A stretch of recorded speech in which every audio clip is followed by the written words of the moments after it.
Owning a business is the third most common type of employment among expats in China, according to an InterNations survey. We talked to 3 foreigners living and working in Beijing to find out what working in Beijing is like and how it fits their career aspirations. It's kind of interesting because Beijing is like the bouncy house of entrepreneurship because the threshold is so low that no matter what, if you fall, you're not going to hurt yourself that bad. I didn't come here for any sort of career reason. It was just for pure experience. It was quite a spontaneous decision, actually. Sort of went where the wind blew me. I moved to Beijing because I was having problems with my visa in New York, and so my friend asked me if I could come here, and he could help me join a firm here. And there were I had heard about a lot of projects happening in Beijing, and I thought that this probably would be an excellent opportunity for me. My name is Tyler. I'm a TV host and entrepreneur in Beijing. Pub Crawl Beijing is actually an extension of a company that was started in Shanghai, Pub Crawl Shanghai.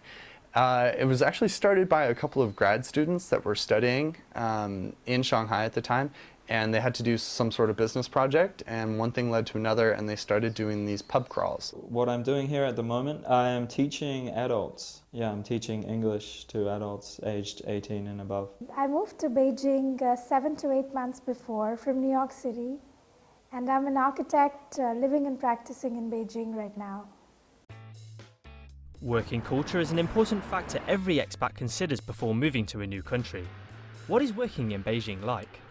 So my office was founded by a Chinese architect around 11 years before. The mix in the office, it's a culture mix. It's almost 40-45 people that belong to different nationalities, different cultures, speak different languages, have gone to different design schools, so have completely different styles of architecture and ways of thinking about spaces.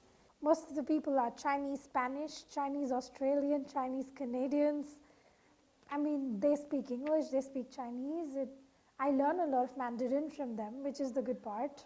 Ah, man. So I've worked at 2 universities and now 1 Chinese company. And I think understanding supervisors is difficult. My first job in Shijiazhuang for an unnamed university, I won't mention it here, oh man, my Wybon, like my supervisor guy, was just an absolute flake. He was so incredibly difficult to work with because he would never deliver on the things that he was wanting. And then when you would ask him things like, hey, I need an update on this, I need to know this number, I need to know this address, I need to know this, that, the other thing, nothing. But then as soon as he needs something from you, bam, expected to have it in 30 minutes or less. And I've noticed that this is kind of a common trend. It is never easy to adjust to new situations, and working in China is no exception. What obstacles have you faced in your professional life in Beijing? Ready? Pub crawl can be successful here in Beijing, but we've also run into some problems that we didn't see in Shanghai. Like traffic in Beijing is way worse than it is in Shanghai. In Shanghai, it's pretty easy for our party bus to get from one location to another. But then in Beijing, just the congestion that happens is just really insane sometimes, really insane. But so far, it's been going pretty well. We've only been in operation a little bit over a month, but we've had a lot of successful crawls. We've done a lot of partnerships with other companies and things like that to get our name out there. I think it's going to be hopefully a successful thing. The biggest hurdle initially, because I worked for a Chinese firm, was the language, because in architecture, there's a lot of communication. You're discussing design on the table, sitting with 10 people, and you need to talk back and forth. You need to communicate with the client, you need to communicate with the contractors, and even the people in your project. And there were just 2 of us who spoke English. So it was a nightmare because there wasn't a lot of translation in the whole process, and I would miss out certain things. And I would really be frustrated because I couldn't be on the top of my game and I couldn't deliver. The only way of communication for the first 4 months was sketches, and that was the good part. And the language, yes, that was a hurdle, but I took it as an opportunity in disguise and enrolled myself in a Mandarin school. Some people can only dream about starting up their own business. So what makes Beijing so attractive to young entrepreneurs?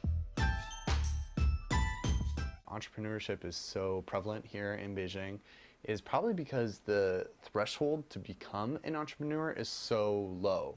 Because I've been looking at a few different ventures and ideas and stuff like that, and I was talking with one of my friends who's set up a physical shop where he sells food and does a delivery service and all of that, and I was just so surprised by how low the startup capital that was required.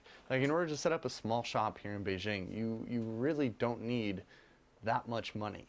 I'm really interested in exporting products from my home country in New Zealand.